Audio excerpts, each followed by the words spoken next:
Hi, I'm Tammy, and this is my BookTube channel, Believe in Your Shelf. And today I have my January 2024 reading wrap-up. I'm going to start with some statistics because I like statistics, and so we're going to start with that. I read in January a total of 19 books. Now I'm filming this, I still have today and tomorrow for January, but I don't plan on finishing any other books. So we should end the month with 19. And not counting today or tomorrow, I read a total of 4,543 pages. And that averages out to be about 157 pages a day. And if I read about 157 today and tomorrow also, I'll end up right at about 4,857 pages. So that's where I am on the pages. And I read 4 middle grade books, 3 young adult books, 12 adult books, 18 were fiction, and 1 was nonfiction. And the genres of those, I ended up with 2 cozy mysteries, 9 suspense or thrillers or mysteries, 2 historical, 4 contemporary, 1 romance, and 1 sci-fi or fantasy. And of the 19 reads, 12 of them were rereads for me, 7 were first-time reads for me. And my longest book was 420 pages, and it was Dracula by Bram Stoker. And then my shortest book was 84 pages, and it's called Montpelier and the Oregon Shortline. So let me go ahead and talk to you about a few books. I'm not going to talk about all 19 because I've mentioned many of them throughout the month, but I do have a few I want to mention. This was my shortest book, and it's Montpelier and the Oregon Shortline, Stories Retold by JoAnn Stevens Farnsworth. And this is just a little self-published book. My mom grew up in Montpelier, and my grandpa worked on the train. He worked for the train and the railroads his whole life, his whole working life.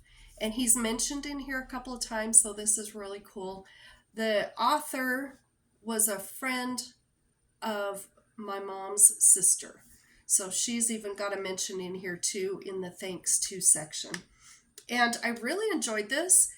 Montpelier is still a small town, but the railway did go through there back in the 1800s, and so it was a pretty busy little town. Let's see, was it Billy the Kid? I think it was Billy the Kid that robbed a bank there in town, and there were a lot of shootouts and all sorts of interesting things. I really enjoyed this, but it also mentions my grandpa in there a few times, and so I especially liked that.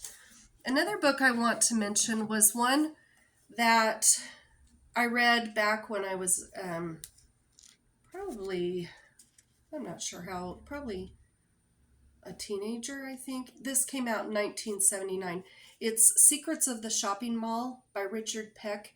Now, Richard Peck is also the author of, now I can't think of what the book's called. A Long Way from Chicago, about the kids that go stay with their grandma. But this is a very different book than those books are. This is about 2 teenagers. One is a foster kid, and he's not in a good situation. One's being raised by an aunt, and her aunt is only there in the house every couple of days, doesn't even notice if she's there or not. And some things happen, and they end up having to run away and escape. And they end up in a mall, and they decide they're going to just live in the mall. And I thought that sounded really interesting as a teenager. And they live in this mall, but there's things going on, and it's kind of a spooky story for middle grade to very young adult. And I really enjoyed this. Also, I wanted to talk to you about this. This is I Know What You Did Last Summer by Lois Duncan. Now, I read this when I was a kid also, and I was super excited to reread this because it's been a long time since I've read it. But I didn't really like it, and let me tell you why. Lois Duncan, there's a section back here, a very long section, where she's being interviewed. And she talks in the interview about how all of her older books she went through and revised and updated to make them more current for the kids now. And I don't think she did a very good job. In some situations, they're using their cell phones. In other situations, in fact, every time they use a phone in somebody's home, it's always a landline. They do watch podcasts, but they're also doing things that teenagers would have done in the 80s. So she didn't quite edit it completely, and it felt very unbalanced. And I actually didn't care for this book, this go around, just because of the way it was re-edited. So if you're interested in picking up some of Lois Duncan's, if you can find the originals, I think you'd be better off.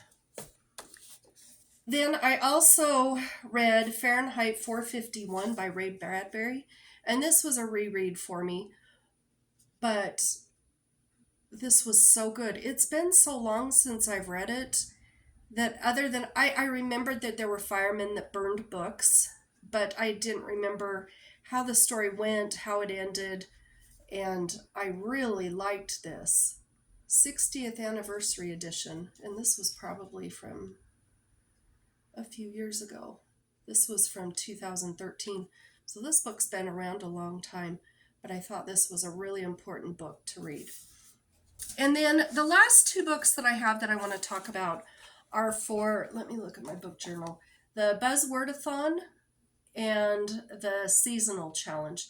Now the Buzzwordathon is, I think her name's Books and Lala, and then the Seasonal Challenge is Kate Howe. And so the Buzzwordathon words for the month are there, there, and there. So I did Agatha Christie, and then there were none. And that's a really good book. If you have never read Agatha Christie, I would suggest you start with this one. This was excellent. And for Kate Howe's book, or her challenge, sorry, her word is, well, it's just set in winter. And so I have The Wolves of Willoughby Chase by Joan Aiken. Now this is a book I read a lot of times when I was a kid. This was published in 1962. And this is a really good, clean book if you're looking for a book for one of your kids or grandkids, or especially with middle grade March coming up. Now, this is the story about Sylvia and Bonnie. Now, one of the girls she's an orphan. Her mom and dad are gone. She's been living with her aunt, and her aunt is quite old and not in very good health. And she goes to live with her cousin and her cousin's parents, and they're really well off. Well, the parents have to leave because the mother's not doing well, and they're going to take her on a trip, I think, to the ocean or something so she can start feeling better. And they're left in charge of their teacher. They have a lady who helps them in the house, and they have, a gardener and various people that work for them.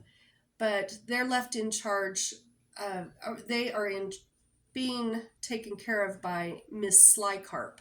Now, she's really awful, and she changes everything in the house, and she's mean to the girls, and she turns it into a school and takes these girls in, and she's just really awful. And the girls run away, and then there's a whole story of what happens, but it's a happy ending, so you don't have to worry about it with your children or your grandchildren. And there's lots of wolves on the property, and they play into the story as well, so that's why they're on the cover. So those are the books that I wanted to talk to you about, and that's my January reading wrap up, and I hope you have a great day. Thanks.